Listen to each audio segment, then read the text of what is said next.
Thanks to me. Yeah, so basically, visas are important for people who are interested in international businesses, international trade, right?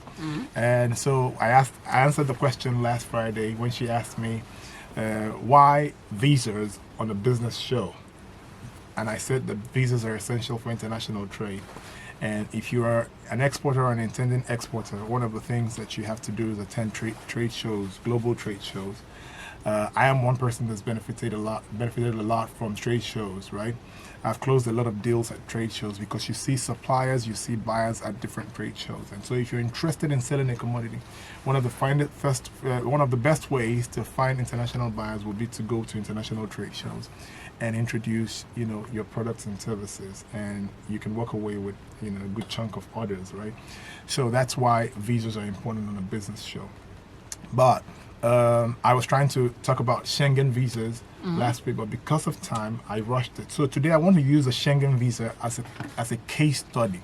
I had said that you can get any visa, no matter how difficult that visa seems, right? But it's just that you have to do it right. And to do it right, that means you have to, first of all, have an international passport. You have to decide what country you want to go to. When you've decided the country you want to visit, then you have to go online and find their website, right?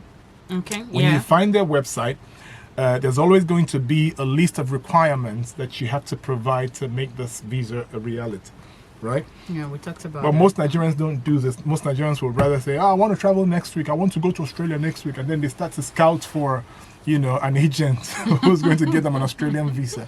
And at the end, they start crying. That's right. It First didn't of work all, out. it is a crime for you to give an agent the contract to give you a visa, because that agent is not an embassy.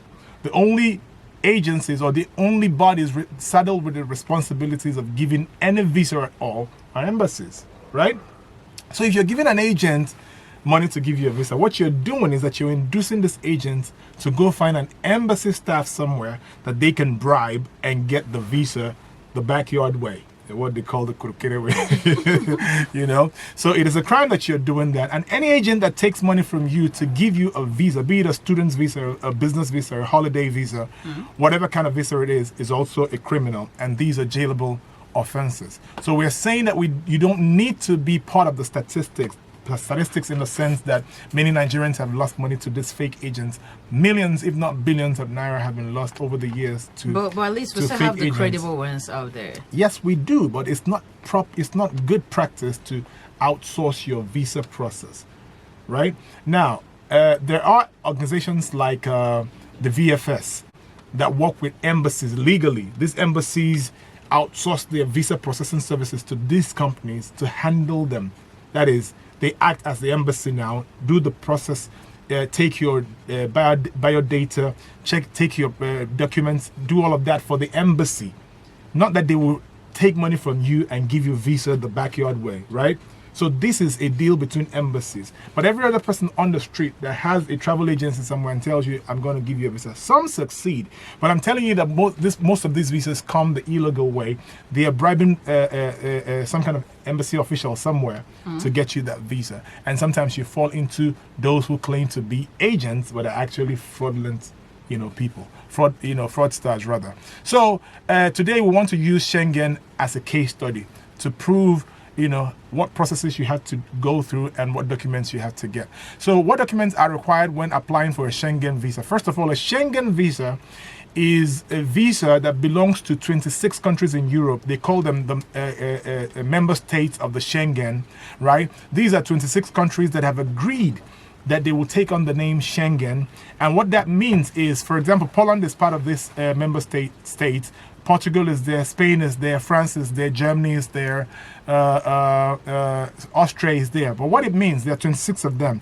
If you get an Austrian Schengen visa, it allows you to travel to the other 25 other countries in this union without needing their own national visas. Okay, so that it's means more like get one, and then you could go use to- one go to stone 26. to kill Yes. 25 other birds. That's Okay. right. So get one visa from the Schengen member state, you get to travel to 25 other countries in that cluster, right?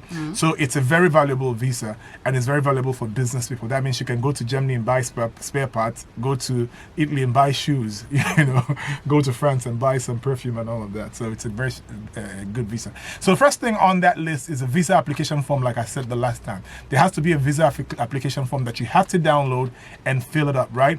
Now the next thing you would mostly find will be a round trip reservation or itinerary, right? A round trip reservation means you have to reserve a ticket. You don't pay for the ticket yet until the visa is issued, but you have to go to a travel agent or a travel agency and have them book you a round trip, a ticket, for where you're going. That is to say, they will do a reservation for a particular date, going to this country and returning at a particular day, maybe 2 weeks later or 1 month later. They reserve that and usually stamp it for you. You take that document and put it to your cluster of documents that you're preparing for your trip to the embassy, right? Now, the next, or an itinerary, or sometimes both of them. And I said that this itinerary will be like a tourist tour, right? You have to reach out to a tourist organization or a tourist company in the country that you're going to, if you're a tourist, and ask them to book you a number of tours. Because if you're going on vacation, you have to go on tours. You have to go see some castles. You have to go see, some, playgrounds and stuff like Well, that. it's optional, because some people It's just optional. want to keep it to business. It's optional, but remember, you're trying to convince this embassy that you're going on vacation. So you have to do that. Even if you don't end up going, but you have to do it, right? You want to increase your chances of getting this visa, because how can you be going on vacation? Nigerians don't usually go on international vacations. White people do. And so they have the standard. But they know that when recently people... there's been this search about, vacation. Whatever. Can see what you were saying. Whatever. Nigerians do. Most Nigerians, 95% of Nigerians don't go on vacation. And when they claim to do, they're either trying to migrate or going to do something else. And white people know this anyway. But the standard for vacations is that you have to book tours. So to fit into their standard, you have to book tours, right? So even if you don't end up going, it's up to you, but you have to have that. Then the next other very important document is a travel insurance, right? You go to the travel insurance companies in Nigeria. There are so many of them, I won't call their names here. I won't give them free advertisement. But you go to any of them and tell them that you're traveling for 2 weeks or for 1 month, and then you buy a travel insurance for the length of stay that you're going to, that you're going for, right? After you've done the travel insurance, then you get the proof of accommodation. And I said that proof of accommodation would either be that you have a family there who is willing to give you their rent contract, give you some work documents to prove that they have a rented or a bought house, right, in their name, or that they have a job. That is to say that they have enough finances to take care of you for the number of weeks that you're going to be there, for example, right? So he sends you those documents and you put it in your application, or you book a hotel. And so I said that one of the two of the ways you can book this hotel is to find any hotel. You don't have to have known those hotels. You just go online and find, say you're going to Germany, you're going to the city of Düsseldorf in Germany. So you search hotels in Düsseldorf. So you go through your search results on the internet, and then you find the one that suits your pocket, right? You choose them, pick out their phone number, call them, or send them an email and say, hey, I'm planning to come to Düsseldorf in December, 14th of December, and I'm going to be there for 2 weeks, right? Can you please book me a 14-night hotel, but I'm paying for 1 night, to confirm that booking. And then you do that. They'll send you that confirmed booking by email. You print that out and put it in your application. Or simply go to booking.com or expedia.com, or I think they also have travel.com. Any of those websites, go there, find a hotel that suits your pocket, reach out, fill the forms, pay with your card, and print the payment slip as proof of accommodation. And that suffices, right? Now, if you are going, say, for a convention, or you're going for a trade show, or you're going for any business at all, you're going to see a company. Yeah. That company has to send you some kind of invitation, a letter of invitation stating the purpose of your trip and the date of the trip, and how long that you're going to be with them and the days that you're going to meet with them, right? If you're going for a trade show, you would usually fill the form online and buy some tickets. Some trade shows are free.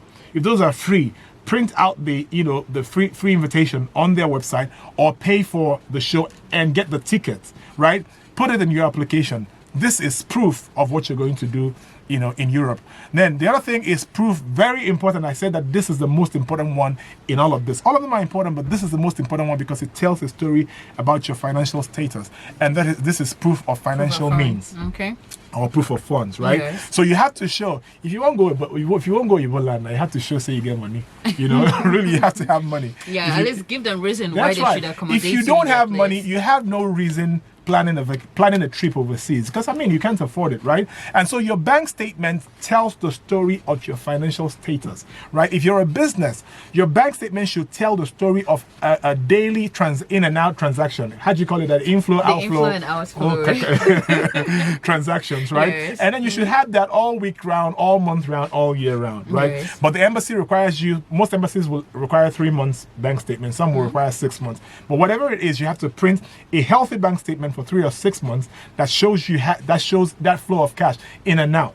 But most Nigerians think that what you need to show is that you have 20 million in that bank account. And so maybe 1 year prior, 10 months prior to this visit to the embassy, that account has not registered any transactions, and all of a sudden you see 20. Yes, not necessarily dormant, but it's not properly run. And all of a sudden you see 20 million, deposit, and then you print your your closing balance, and that's the only transaction on the bank statement, and then you take that to the embassy. They're not fools. They know you're not a business. They know you don't own a business. They know you borrowed that money, right? Now, if you work and you're traveling as a worker who's on vacation, who's on leave and going on vacation, your bank statement should show that you earn a certain amount of money at the end of every month, that you're paid salary. That bank statement should show it. And of course, if you're paid salary, you don't take all the money out. You spend from there. So all those spendings should show. And normally a worker's bank statement shouldn't show inflow and outflow, but it should show inflow, but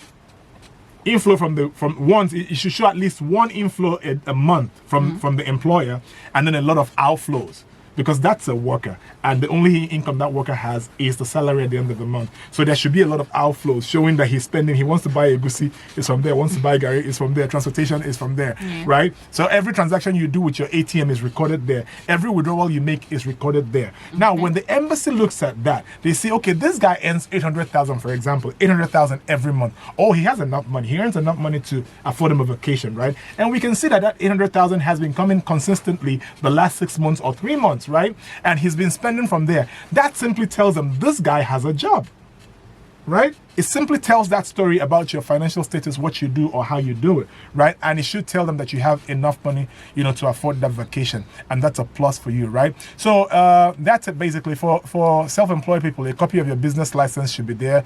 Copy of bank statement, like I said, for at least 6 months. Income tax return should be there. For students, proof of enrollment. The school where you're going to has to give you a lot of admission, and you have to have that. And then you have to get, other documents from your dad or whoever is paying your school fees to show they had the money and they can afford to pay, for your education overseas. You take that to the embassy, right? For retired people, pension statement of at least 6 months. If you're unemployed and married to an EU citizen, confirmation of employment letter, not older than 3 months. That's from the person that you're going to see. Let's say your husband lives overseas and you're going to visit, right? You should have a confirmation of employment letter, not older than 3 months, from the spouse's employer, right?